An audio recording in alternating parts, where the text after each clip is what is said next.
Human super powers कमाल की और अद्भुत चीज है ये, या फिर ये बंदा हमारा पागल बना रहा है। इन दोनों में से एक लाइन आज आप जरूर इस वीडियो के खत्म होने पर बोलने वाले हो। देखो विनर्स, ये जो जो हम जितनी भी गोल सेटिंग कर रहे हैं, या हम एडिक्शंस को छोड़ना चाह रहे हैं, या हम अपने फोकस को शार्प करना चाह रहे हैं, या फिर हम इंस्पिरेशन चाह रहे हैं अपनी लाइफ में, तो क्या ये सब कुछ करने से हो रहा है? हम चाह रहे हैं कि हम फोकस करें, तो क्या हम फोकस कर पा रहे हैं? बिल्कुल प्रैक्टिकली सच सच बताना। क्या हम गोल सेटिंग कर रहे हैं तो हम सब कुछ उसको अचीव कर रहे हैं? मोस्ट ऑफ द टाइम्स नहीं। क्यों? क्योंकि ये सब चीजें बाय प्रोडक्ट हैं, अपने आप ही होती हैं तब जब हमारा इंटरनल सेल्फ एक हार्मनी में होता है। और यही हार्मनी को क्रिएट करती है हमारी ऊर्जा, हमारी इंटरनल एनर्जी, जिसको मैंने सुपर पावर कहा है। अब ये तो कई साल पहले आइंस्टाइन भाई साहब ने हमें बता दिया था कि E is equal to mc square, energy can not be created not destroyed, everything is energy. लेकिन ये एनर्जी 10 अलग अलग तरह से कैसे हमारी लाइफ में इंपैक्ट क्रिएट कर रही है, ये आपका भाई यानी मैं आपको बताऊंगा। लेकिन आज हम एक एनर्जी से शुरू करेंगे, और जिस एनर्जी के बारे में आज हम बात करने वाले हैं वो एक्चुअल में एक बहुत बड़ी सुपर पावर है। और हाँ, ये वीडियो कोई चमत्कार नहीं करेगा, बल्कि आपकी ही इंटरनल एनर्जीज को बढ़ाएगा, जिनको अगर हम चैनलाइज कर लें, सही से यूज कर पाएं और बर्बाद होने से बचा लें, तो हम जो चाहें वो पा सकते हैं। हाँ, भगवान को भी। तो हम बात करेंगे सबसे पहले मॉलिक्यूलर एनर्जी के बारे में। देखो, क्वांटम फिजिक्स से पूछो कि अगर एक टर्म में इस पूरे यूनिवर्स को, इस पूरे ब्रह्मांड को डिफाइन करना हो तो वो एक टर्म क्या होगा, तो क्वांटम फिजिक्स कहता है वो एक टर्म होगा कॉन्शियस एनर्जी।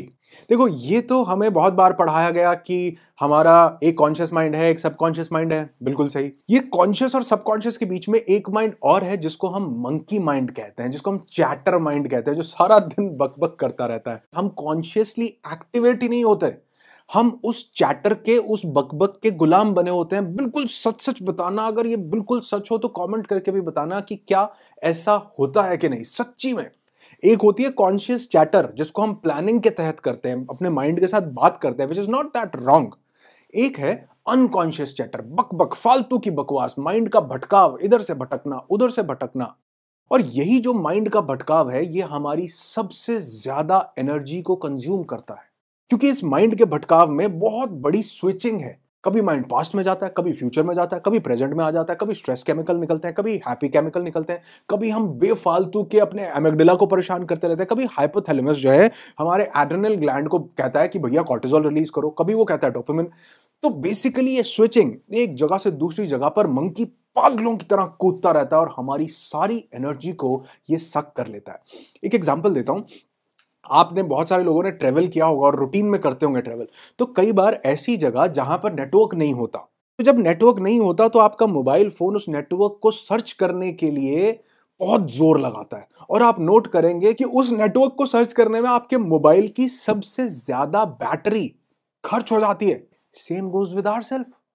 ये जो स्विचिंग है, इधर से उधर एनर्जी का जो रूपांतरण एक जगह से दूसरी जगह पर हो रहा है, ये हमारी मैक्सिमम एनर्जी को डिप्लीट कर देता है। अब जिस कॉन्शियस माइंड को आपके सबकॉन्शियस को प्रोग्राम करना चाहिए, वो खुद सबकॉन्शियस की प्रोग्रामिंग की बकबक से ऑपरेट हो रहा है। और यही बकबक, यही स्विचिंग हमारी इंटरनल मॉलिक्यूलर एनर्जी को यूज कर रही है, जो हमारे फोकस, इंस्पिरेशन, अपने काम को बढ़ाने के लिए, एडिक्शन को छोड़ने के लिए यूज करना था, वो सारी की सारी तो मंकी माइंड खा जा रहा है।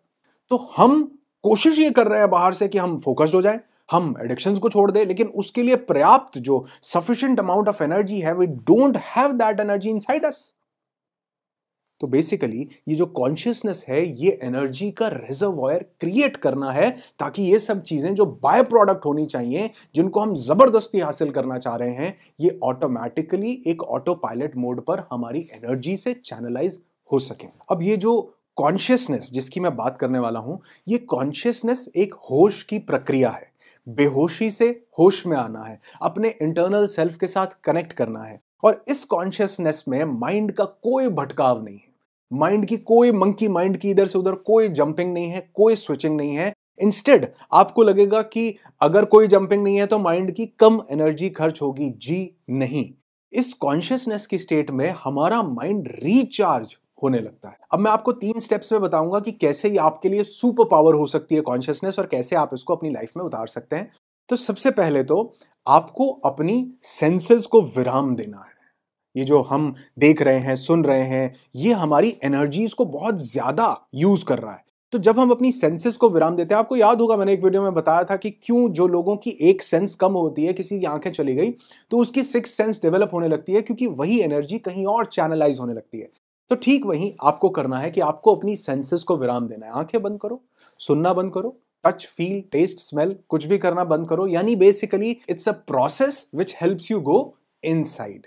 आप अपने अंदर जाते हैं इससे। और अब आपको ये जो आपने अपनी आंखें बंद की हैं, बाहर से बंद की हैं, लेकिन आपने अंदर देखते रहना है। जब आप अंदर वो देखने की प्रक्रिया को कर रहे हैं, अंदर सुनने की प्रक्रिया को कर रहे हैं, तो आपके माइंड में थॉट्स आना बंद हो जाएंगे। अब बहुत से लोगों को लगता है कि यार ये मुझसे मेडिटेशन होगी नहीं, कोई बात नहीं, नहीं हो, लेकिन आप इस प्रक्रिया को करो कि आप अपने अंदर ही देखो कि क्या चीज दिखेगा। अंधेरा कुछ भी नहीं दिखेगा, लेकिन उसको देखने की कोशिश करो, क्योंकि आपका माइंड एक टाइम पे एक ही काम कर सकता है। तो वो जब उसको देखेगा तो ऑब्वियसली थॉट्स कम आएंगे। ये आपको हायर कॉन्शियसनेस की तरफ लेकर के जाएगा और आपकी मेडिटेशन की जर्नी को भी इजी बनाएगा। पहली चीज। अब ये ऑल द टाइम तो हम नहीं कर सकते, और बहुत से लोग तो ये भी बोलते हैं कि जी मेरे पास ये आधा पौना घंटा मेडिटेशन में बैठने का समय नहीं है। वैसे ये दुनिया की सबसे बुरी स्टेटमेंट्स में से एक है कि अपने लिए ही समय नहीं है। खैर, अगर बाय चांस फिर भी ये नहीं है, तो दूसरा काम आप कर सकते हैं कि आप पूरे दिन में दो चीजों को लेकर के अवेयर हो सकते हैं। पहला, आपकी ब्रेथ, यानी कि जब भी आपको याद आ जाए, चाहे अभी इस वीडियो को देखते हुए आप कॉन्शियस हो जाएं, याद आ जाए तो भी आप अपनी ब्रेथ को ध्यान से देखना शुरू कीजिए। और दूसरी चीज, ब्रेथ के अलावा आप अपनी स्पाइन को ऑल द टाइम फील कीजिए। ये स्पाइनल कॉर्ड जो है, हमारी रीढ़ की हड्डी, ये एक्चुअल में इसको यूनिवर्स का एक्सेस बोला गया। आप जानते हैं, यूनिवर्स के साथ कनेक्टिविटी का सबसे बड़ा जो सोर्स है वो हमारी स्पाइनल कॉर्ड है, जो हमारी एनर्जीज को एक्चुअल में चैनलाइज करती है। बहुत से अमेजिंग वीडियोस आने वाले हैं गाइस।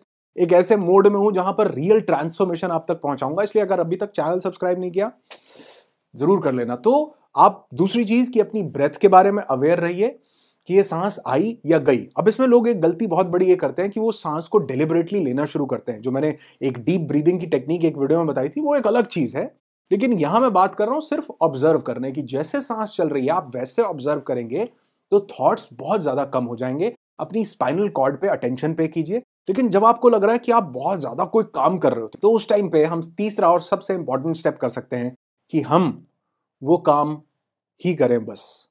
यानी कहने का मतलब है कि जहां आप हो पूरे वहां होने की कोशिश करो।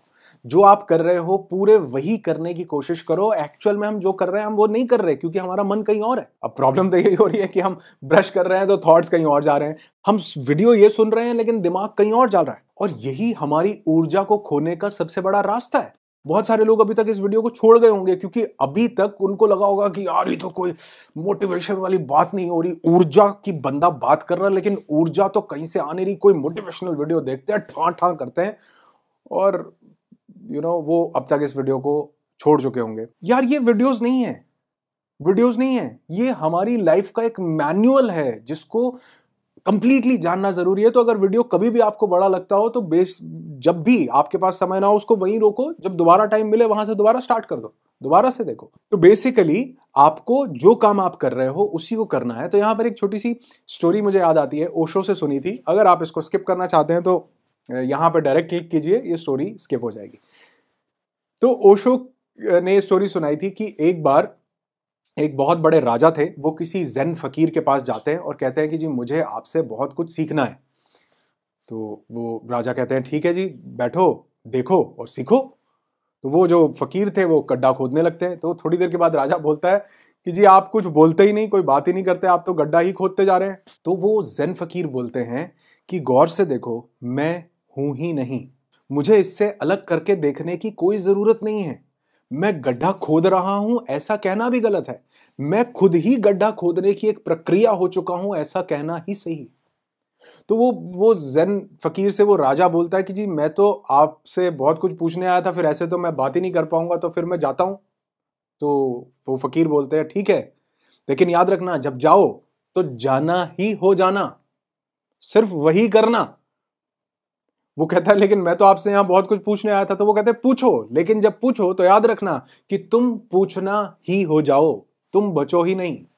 तुम उस प्रक्रिया में इतने ज्यादा खो जाओ कि वही प्रक्रिया, वही प्रोसेस ही रहे। That is called real consciousness. तो अगर आप मुझे सुन रहे हैं तो आप जरा सी भी एनर्जी वेस्ट नहीं कर रहे हैं, जरा से भी नहीं, बल्कि आप रिचार्ज हो रहे हैं। लेकिन अगर आप मुझे सुनने के साथ साथ कहीं और के विचारों के साथ भी उलझे हुए हैं, घिरे हुए हैं, उनको भी देख रहे हैं, तो एनर्जी डिप्लीट हो रही है, वीडियो की सारी लाइन से कनेक्ट नहीं कर पाएंगे और एक्चुअल में वो लोग अब तक वीडियो छोड़ के भी चले जा चुके होंगे। तो जब आप कॉन्शियसनेस की स्टेट में होते हैं तो हर चीज को उसकी समग्रता से, उसकी भरपूरता से आप कर पाते हैं। तो जब आप किसी से बात कर रहे हैं, किसी को सुन रहे हैं, कॉन्शियस होकर सुनेंगे, आप देखेंगे पता नहीं कौन सी गहरे राज, कौन सी चीजें जो आज तक जिन पर ध्यान नहीं गया था उन पर ध्यान जाएगा।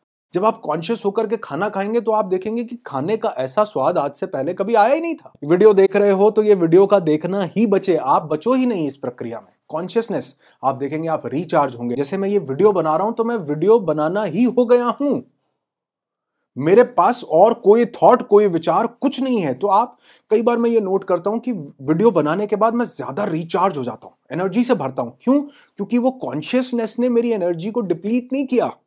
मेरी हो सकता है बायोलॉजिकल एनर्जी थोड़ी सी डिप्लीट हुई हो, लेकिन ये जो मॉलिक्यूलर एनर्जी है ये मुझे ऐसा रिचार्ज करती है कि मेरी बाकी 9 की 9 और एनर्जीज हाई लेवल पे पहुंच जाती है। तो जो काम हम कर रहे हैं वो ही हो जाना एक्चुअल में कॉन्शियसनेस को साधना है, अवेयरनेस को साधना है।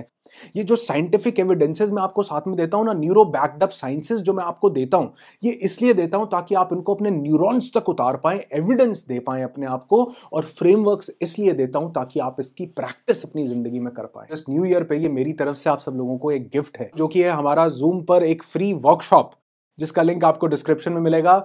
बहुत से लोग अब तक इस वर्कशॉप में रजिस्टर कर चुके हैं। अगर आप रह गए हैं, अभी तक नहीं किया, जरूर कीजिए। बिल्कुल फ्री है, निशुल्क है। और यहां पर मैं बहुत अमेजिंग सीक्रेट्स आपके साथ शेयर करता हूं जो एक्चुअल में आपके इंटरनल सेल्फ को, आपकी एनर्जीज को चैनलाइज करते हैं और आपके मैनिफेस्टेशन के प्रोसेस को भी स्पीड अप करते हैं। तो इसको जरूर सब्सक्राइब कर लीजिएगा, इस पर जरूर ज्वाइन कर लीजिएगा इस वर्कशॉप को। और हाँ, मैंने बोला कि ये 10 एनर्जीज के बारे में मैं आपसे बात करने वाला हूं, तो इस पर मैं 10 अलग अलग वीडियोस आपके लिए क्रिएट करूंगा। एक अमेजिंग सीरीज होने वाली है, इसलिए इस सीरीज को बिल्कुल भी आप मिस ना करें। चैनल को सब्सक्राइब कर लीजिएगा उसके लिए। वीडियो अगर अच्छा लगे लाइक करके जरूर बताना। तो उम्मीद करता हूं आप इन 10 में से कोई वीडियो मिस नहीं करेंगे। और अगर आप इस वीडियो को बहुत दिन बाद देख रहे हैं तो वो सभी और वीडियोस आपको यहाँ प्लेलिस्ट में और एंड स्क्रीन में मिल जाएंगे। उनके साथ जरूर कनेक्ट कीजिएगा, क्योंकि मैं आपको तब तक छोड़ने वाला नहीं हूं जब तक आप अपनी जिंदगी को रियल इंटरनल ट्रांसफॉर्मेशन से भर न दें।